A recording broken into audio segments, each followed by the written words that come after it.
I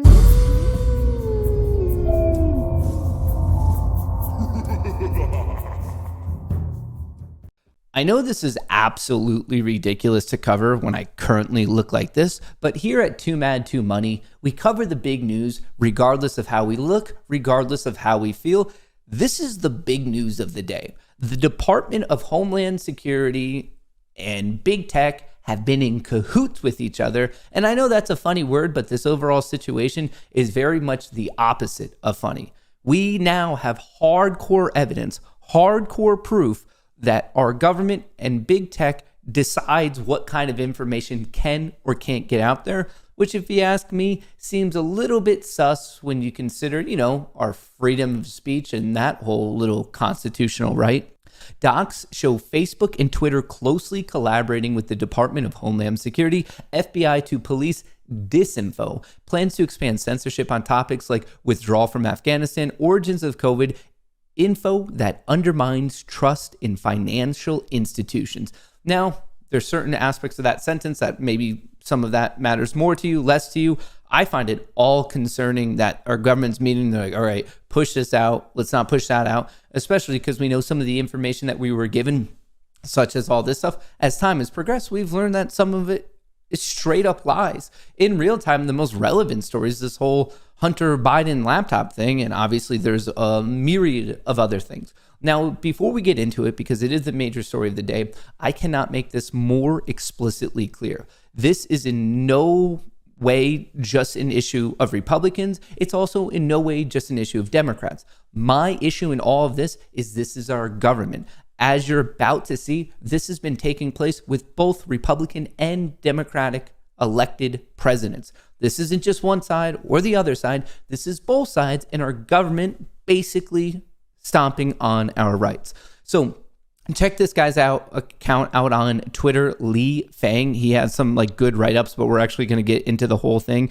There's one part that I wanted to quickly share with you. The emails and documents show close collaboration with the Department of Homeland Security and private sector. The previous, who just got let go, Twitter's head of legal counsel, chief legal counsel, whatever her name was, met monthly with the Department of Homeland Security to discuss censorship plans. Microsoft execs texted the Department of Homeland Security, platforms have got to get comfortable with government. Do you know how scary that is? Now, I know at first this all might seem to you, well, yeah, is it really that big of a deal? In my heart, I guess, and also in my brain, I think this is a massively important deal. Think about it. Whatever side of the aisle you're on, there's a good chance that there's been a previous president who you don't like at all. Maybe you hated Trump. Maybe you hate Biden. Maybe you hated Obama, the Bushes, whoever it is. Now imagine that person can control the entire narrative because we let our government somehow get intertwined with big tech. Do you see how dangerous that could be? And you might be thinking, well, no, but the guys that I like, they would be fine. But what about the guys that you don't like? Honestly, let that settle in. I know this is potentially more of a libertarian type of a view, but as soon as you give the government more power, has there ever been a case that they're like, okay, we don't need it anymore, we're going to give it back? And this isn't just a little minute piece of power. If we are all fine with the government somehow, in their own definition of the word, policing with big tech, that is crazy scary. And if you can't see the slippery slope that would send us on, you just got to think about it a little bit more. You got to, I guess, have a bit more imagination. How does the Department of Homeland Security justify its evolving mission from countering foreign terror groups to policing domestic disinfo on social media? Leaked planning doc shows the agency argues false information is the source of radicalization and violence.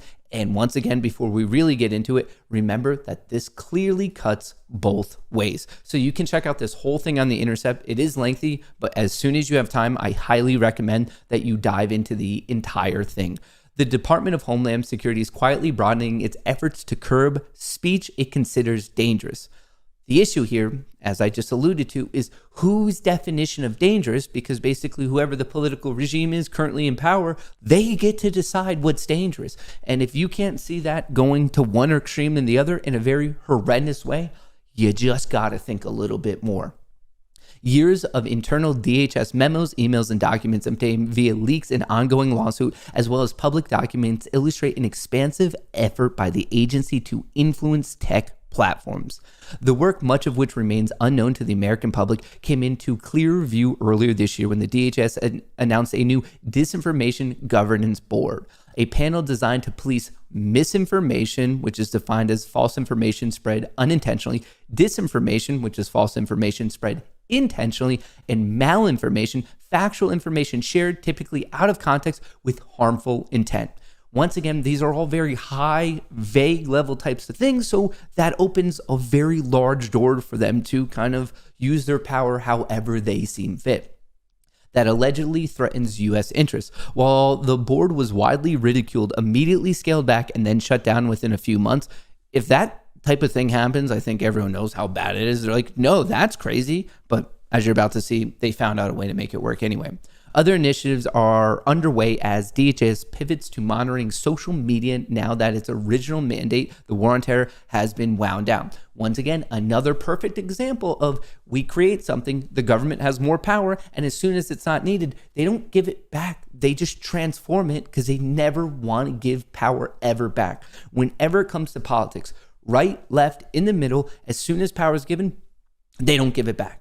That has never, ever happened. As soon as they get it, why would they want to give it back? They get into this position, left and right. Once again, that's basically a little caveat you can have for this entire discussion.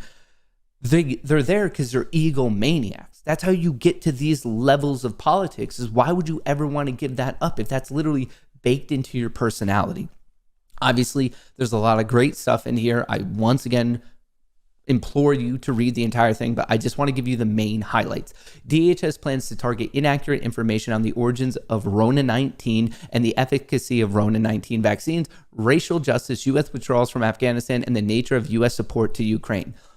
That's crazy. So let's just pick apart one of those things. I mean, we could literally talk about all of them, but let's just talk about the Rona part.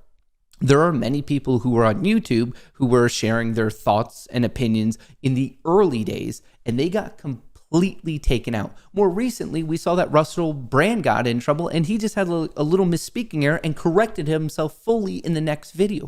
Do you know how nuts that is? And then the scary thing is, way back when this all was happening, the people whose videos were terminated for false information, they were eventually proven to be right. Not all of them. Obviously, there are some lunatics out there. I'm not saying that all of these ideas were great and it was a giant conspiracy. But the truth is, there were people who shared information. They were right, but they were told they were wrong. They lost everything. And now enough time has passed and the world's saying, oh, okay, yeah, maybe you were right.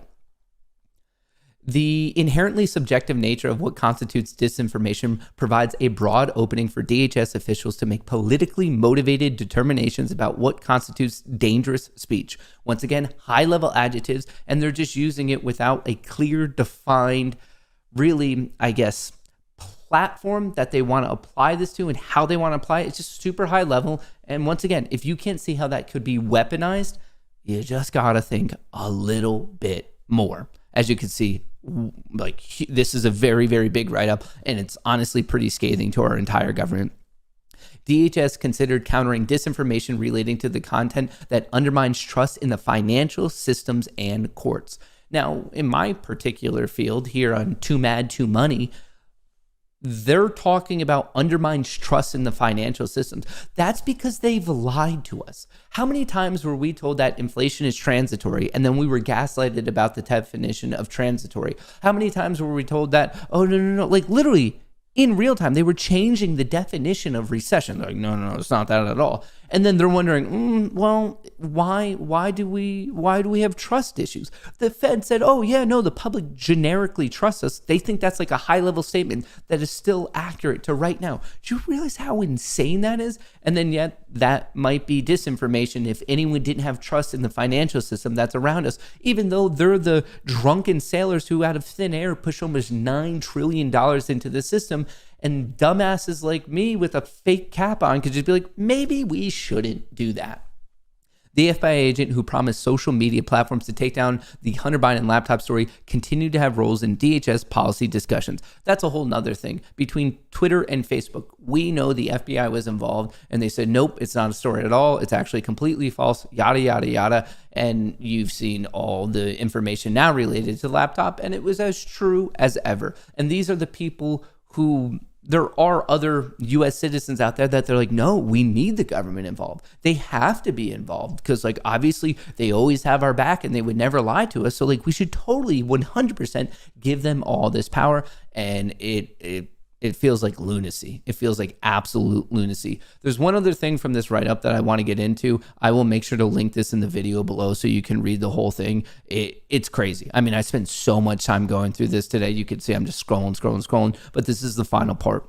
There's growing evidence that the legislative and executive branch officials, are using social media companies to engage in censorship by a surrogate. It is an axiomatic that the government cannot be indirectly what is prohibited from doing directly. If government officials are directing or facilitating such censorship, it raises serious First Amendment questions. I mean, with all the evidence out there, it's pretty evident that that's what they're doing at this moment in time. During the 2020 election, the Department of Homeland Security, in an email to an official at Twitter, forwarded information about a potential threat to critical U.S. infrastructure, citing FBI warnings, in this case about an account who could imperil election system integrity. What's crazy about this, what that big hubbub was about, is this account right here. The Twitter user in question had 56 followers, along with a bio that read, "DM us your weed store locations. Hoes be mad, but this is a parody account," under a banner image of Lucifer, the 32-foot tall demonic horse sculpture featured at the entrance of the Denver International Airport. That is the account that the Department of Homeland Security and Twitter were discussing for potentially messing up and being a threat to critical U.S. infrastructure. That account that I just read to you, that's who they think the bane of our overall democracy is. Like, come on. We are not sure if there's any action that can be taken, but we want to flag them for consideration. The Twitter representative responded, "We will escalate. Thank you." That's crazy.